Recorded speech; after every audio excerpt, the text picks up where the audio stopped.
Story number 1. The Walmart Graveyard Shift. David Carter had worked the overnight shift at Walmart for almost a year, but something about tonight felt different. The air was heavy, the lights seemed dimmer than usual, and a strange metallic smell lingered in the aisles.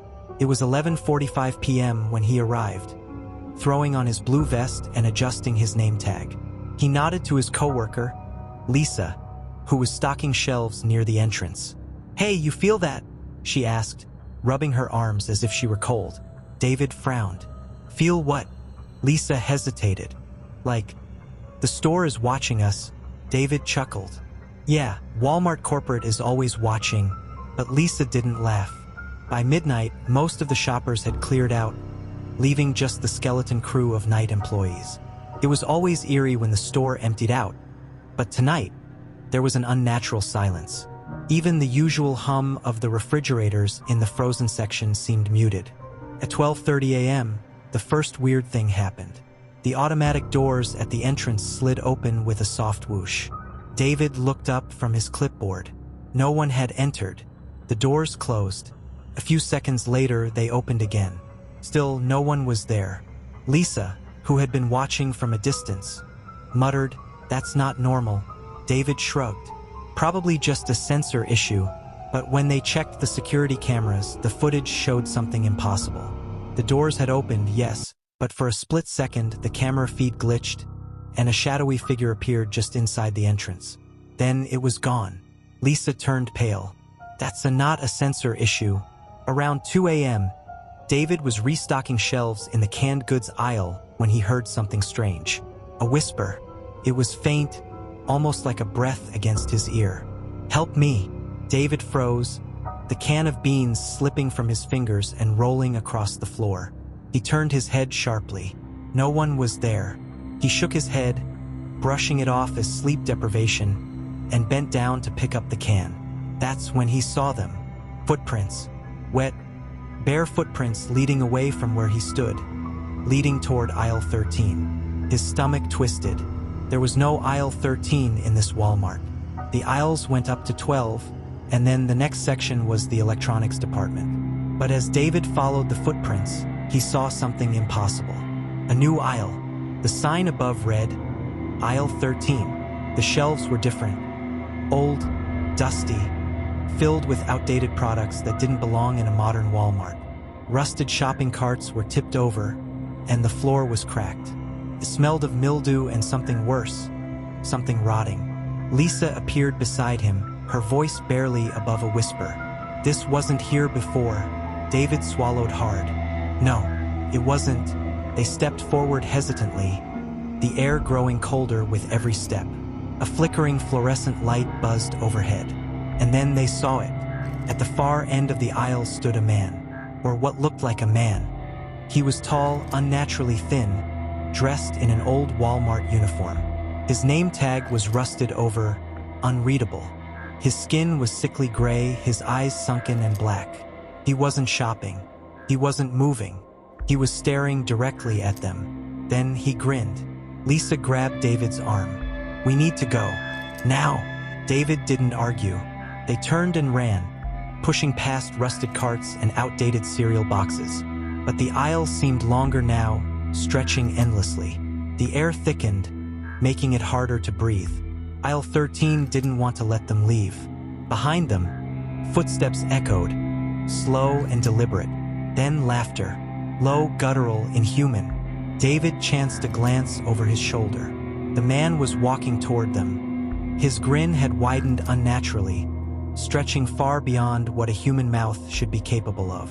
His teeth were black, jagged, shifting as if they were alive. The lights flickered violently, plunging the aisle into darkness for half a second. When they came back on, he was inches away. David barely had time to react. He grabbed Lisa's wrist and yanked her forward, their feet pounding against the cracked tile as they sprinted. The end of the aisle was just ahead. They burst through the invisible threshold, and suddenly, they were back in the normal part of the store. Aisle 12. They spun around. Aisle 13 was gone. Just a blank wall where it had been seconds ago. Lisa was shaking. What the hell was that? David didn't know how to answer. The next morning, David and Lisa went to the store manager, Mr. Wilkins, ready to demand answers. But when they mentioned aisle 13, his expression darkened. "You saw it?" he asked grimly. David nodded. "What is it?" Wilkins let out a slow breath and rubbed his temples. "It happens sometimes. Always to night shift workers. The ones who stay too late, work too long." Lisa's voice was unsteady. "But that thing..." Wilkins stood up, walked to a filing cabinet, and pulled out an old employee roster. He pointed to a name, Michael Everett. "Michael was an overnight stalker back in 1998, Wilkins said. "One night he just vanished. Security cameras caught him walking into an aisle that didn't exist. And that was it. No trace, no body, just gone." Lisa covered her mouth. "You're telling me that thing was him?" Wilkins shut the file. "Or what's left of him." David felt a cold chill crawl up his spine. "So what do we do?" Wilkins looked at them both, his face grim. "You don't ever go looking for aisle 13 again." Epilogue, the last shift. David and Lisa quit a week later. But before he left, David checked the security cameras one last time. At exactly 2:03 a.m., the store entrance doors slid open. For a fraction of a second, the cameras glitched. And there, just beyond the threshold, stood a tall, thin man in a Walmart vest, smiling, waiting. Story number 2. Roll back to the grave. At 11:45 p.m., Noah Parker arrived for his overnight shift at the Walmart Supercenter in Evansville, Indiana. He threw on his blue vest, grabbed his pricing scanner, and sighed. Another long, boring night of stocking shelves and cleaning up after careless shoppers. Or at least that's what he thought. Walmart never truly closed, but past midnight, it became a different world. Quiet, eerie. Too many aisles completely empty except for the occasional lone customer who seemed to appear out of nowhere. But tonight felt wrong. The air smelled faintly of mildew and something metallic, like rust. The fluorescent lights flickered more than usual. His manager, Mr. Dorsey, looked on edge. Dorsey handed Noah a clipboard without making eye contact. "Tonight, just stay out of aisle 14. Noah frowned. "We don't have an aisle 14. Dorsey's jaw clenched. "Exactly." Then he walked away. Noah stared after him, a cold chill crawling up his spine. At around 1 a.m., Noah was scanning items in the frozen food section when his coworker, Jamie, rushed over. "Noah, did you see where Kyle went?" Kyle was the new guy, barely 18, working the parking lot shifts gathering carts. Noah shook his head. "Why?" Jamie's voice dropped to a whisper. "He went out to get the carts an hour ago. Never came back." Noah felt uneasy. The parking lot was big, but Kyle couldn't just vanish. "I'll go check," Noah said. He pushed through the side doors and stepped outside. The parking lot was vast and empty, except for a few scattered carts and dimly flickering streetlights. Then he saw it. Kyle's reflective vest, lying crumpled on the ground near a row of carts. A single bloody handprint smeared across the metal. Noah's breath hitched. Then movement. A cart, on its own, rolled slowly toward him, as if something was pushing it. Noah ran back inside. At 2:15 a.m., Noah and Jamie sat in the break room, trying to convince themselves that Kyle had just ditched work. But then the intercom crackled to life. A low, distorted voice whispered through the speakers. "Clean up on aisle 14. The room went silent. Jamie swallowed hard. Did that just say aisle 14? Noah stood up, heart pounding. "We don't have an aisle 14. They rushed to the security desk, where night shift guard Brian was watching the cameras. Noah leaned over his shoulder. "Rewind that." Brian replayed the footage from 2 minutes ago. The store looked normal. Then something changed. At the far end of the store, between aisle 12 and electronics, a new aisle appeared. Aisle 14. The shelves inside it looked old, rusted, covered in dust. The products were all wrong: outdated cereal boxes, cans with faded labels, VHS tapes instead of DVDs. And standing in the middle of it was Kyle. His back was turned, motionless. Brian cursed under his breath. "What the hell is this?" Noah didn't hesitate. He had to get Kyle out. Noah sprinted toward the back of the store, and then he saw it. Aisle 14. The overhead sign hung in place like it had always been there, yet Noah knew it shouldn't exist. Kyle stood at the far end, his back still turned. Noah swallowed his fear and stepped inside. The second his foot crossed the aisle's threshold, the air changed. It was cold, far colder than it should be. The shelves were covered in dust, the products old and forgotten. A can of soup from 1972. A newspaper with a headline from 1964. And then he noticed the shoppers. First, they looked normal, just people browsing the shelves. But then Noah looked closer. Their clothes were outdated, too old, too faded, some from decades ago. Their movements were too slow, like puppets being dragged through water. And their faces, blank, hollow-eyed. One of them, an old woman, turned to look at him. Her face was rotting. Noah's stomach lurched. He took a shaky step backward. Kyle was still facing the shelf, unmoving. "Kyle," Noah whispered. "We have to go." Kyle didn't move.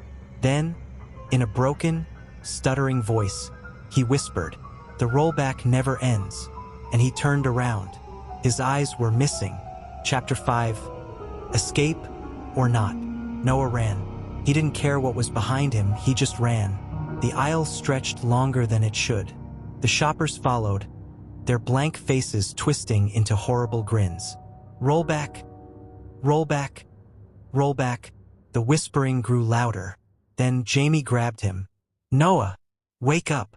He was back, standing in the middle of aisle 12. Aisle 14 was gone. Noah gasped for breath, his shirt soaked in sweat. Jamie shook him. "Dude, what the hell happened?" Noah turned. Kyle was nowhere. The aisle was normal. No old shelves. No haunted customers. Just Walmart. Like nothing had happened. The next day, Noah quit. He didn't care about his paycheck. He didn't care about what excuses the store might come up with. But before he left, he checked the new schedule posted in the break room. Under the cart pusher section, a new name was listed. Kyle Everett. His shift, overnights. Noah stared at the paper, his hands shaking. Because Kyle was gone, missing. But Walmart had already replaced him. Or worse, he had never left. Story number 3. The man in the security camera. It was just another quiet graveyard shift at the Walmart in rural Kentucky. Ethan had worked here for over a year, stocking shelves, cleaning up spills, and making sure nobody wandered in drunk after hours. It was boring, sure, but easy money. Tonight, though, something felt off. His manager, Mr. Rhodes, pulled him aside before leaving. His usual smug expression was replaced with something else. Concern. "Ethan, listen to me," he said quietly. "Stay out of the security office tonight. No matter what." Ethan frowned. "Why?" Rhodes hesitated. "Just don't. And if you see anything weird, ignore it." Then he left. Ethan shrugged it off. Probably just another corporate screw-up they didn't want employees knowing about. But by 1 a.m., he would wish he had listened. Around midnight, Ethan took his break in the employee lounge. It was just him, a vending machine, and a half-broken TV playing an old episode of Cops. Then, the intercom crackled. It was supposed to be silent unless a manager used it. But instead, a low, garbled voice whispered, "He's watching." Ethan sat up straight. Hello," he said. No response. Just the faint sound of static breathing before the speakers cut off. A chill crept down his spine. Then, from the hallway, he heard it, the door to the security office creaking open. Slowly. Ethan wasn't supposed to go in there, but he couldn't help himself.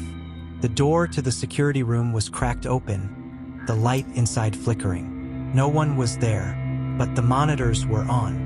Dozens of screens showed live feeds of the store, each aisle, the parking lot, even the break room where he had just been sitting. Then something moved in aisle 7. Ethan leaned closer. At first, it looked like a regular customer. A tall man in a black hoodie, standing perfectly still in front of the shelves. Then Ethan realized the cameras had timestamps, and the footage from aisle 7 was from 3 years ago. Pre-recorded tape. But the man was still moving. Slowly, he turned his head toward the camera. Ethan's stomach dropped. Because the man wasn't on the tape before. He had just appeared. And now he was grinning. Ethan slammed the monitor off and bolted out of the security office. His breathing was ragged, his pulse pounding in his ears. This was just a prank, right? Some old footage getting corrupted? But when he turned the corner, heading for the front registers, he saw him, standing just beyond the checkout lanes. The same man from the camera. Too tall, too thin, head cocked at an unnatural angle. And that grin, a stretched, lifeless grin. Ethan stepped back. "Sir, the store is closed." The man didn't move, didn't blink. Then all the lights cut out. The emergency lights flickered on, dim and eerie. The store was silent except for the hum of the refrigerators in the back. And the sound of footsteps, coming from aisle 7. Ethan's stomach twisted. No. He should leave. He should just get in his car and go. But something pulled him forward, as if his own body wasn't his anymore. Aisle 7 was empty, but the shelves, they were wrong. Instead of normal products, they were lined with old videotapes, each one labeled with a date and a name. Ethan reached out and pulled one down. It had his name on it, and the date, today.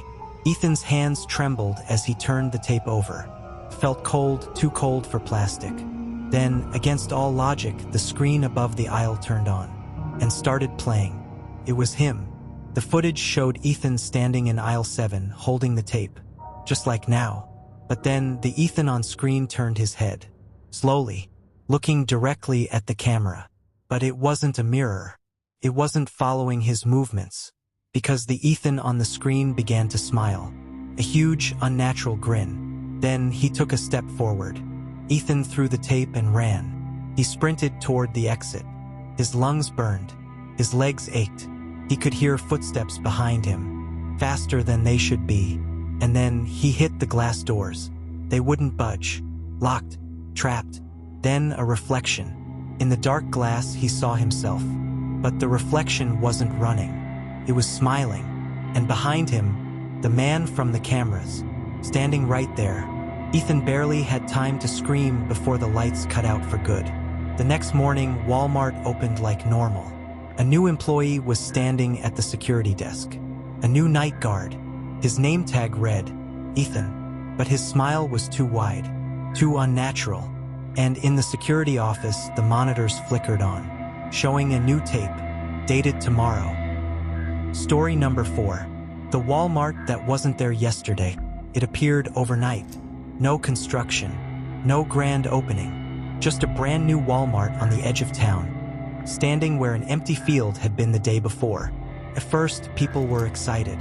It was bigger than the old one, shinier, with aisles that seemed to stretch forever. Prices were cheaper than anywhere else. And best of all, it was open 24/7. But something was wrong with this Walmart. By the end of the first week, people started disappearing. Jake Ramirez, an overnight stalker, noticed the first one. A woman in a red jacket, pushing a cart full of groceries toward the self-checkout. Jake turned away for 2 seconds to restock a shelf. When he looked back, she was gone. Her cart was still there, her purse sitting in the basket. But she wasn't. Jake frowned. Maybe she just stepped away? But the security footage told a different story. Rewinding the tapes, he saw her standing at the self-checkout, scanning an item. Then, the footage glitched. For half a second, the screen went black. And when it came back, she was gone. Just gone. No cut. No fade out. One frame, she was there. The next, she wasn't. Jake's stomach twisted. And then he saw something else. The checkout screen still displayed the last thing she scanned. But it wasn't groceries. It was something called Employee Transfer 1 Unit. Jake had never seen that option before. By the second week, customers started whispering about the store's layout. Aisles didn't stay where they were supposed to. Someone would go to aisle 3 for cereal only to find dog food instead. Another would head toward the frozen foods and never come back. One man claimed he walked down an aisle for 15 minutes straight, but it never ended. He turned around, retraced his steps, and found himself somewhere completely different. Jake didn't believe it. Not at first. But then, during his shift, he made a mistake. He went looking for aisle 17. And it wasn't there. It was 3:33 a.m. when Jake got lost. The shelves stretched too far. The aisles weren't in the right places. Then he saw someone. A man in a Walmart vest. Too tall. Too thin. He stood at the end of the aisle, perfectly still, his face turned away. "Hey!" Jake called. "Can you help me?" The man didn't move. Jake took a cautious step forward. "Sir?" Then the man turned his head. Too fast. Too far. His neck twisted past what was humanly possible. And his face, it was smiling, but his eyes were missing. Jake stumbled back, heart hammering. "What the?" Then all the lights cut out. Jake woke up in the break room. At least he thought it was the break room. But something was off. The clock on the wall wasn't moving. The air smelled stale, like the inside of a storage unit. And worst of all, his name tag had changed. It no longer read Jake Ramirez, stalker. Now it read, Jake, aisle 17 associate. His stomach dropped. Aisle 17 didn't exist. Then the PA system crackled to life. A voice whispered through the speakers. "Attention Walmart associates. Clean up in aisle 17. And the door behind him unlocked. Jake stepped outside. But he wasn't in the Walmart he knew. The shelves were wrong. Old, rusted, covered in dust. The fluorescent lights flickered too slow, as if struggling to stay on. And the customers, they weren't customers anymore. Some looked frozen in place, staring blankly at empty shelves. Others wandered the aisles, their heads twitching, their lips moving without sound. Jake turned to run, but a voice stopped him. "Hey, new guy." Jake turned. Another associate stood there, wearing a faded blue vest. His name tag read, David Electronics Associate. Hired 1998. His eyes were empty. His mouth smiled, but didn't move. Jake's throat went dry. Where am I?" David tilted his head. Then, in a voice that wasn't his, he whispered, "Welcome to your first shift." And behind him, the man in the blue vest was waiting, smiling. Epilogue, the new Walmart. The next day, the store was gone. No sign of construction. No foundation. Just an empty field, as if it had never been there. But in the next town over, a brand new Walmart opened overnight. No one questioned it. No one asked where it came from. And inside, behind the registers, stood a new employee. His name tag read, Jake, aisle 17 associate. And he was smiling.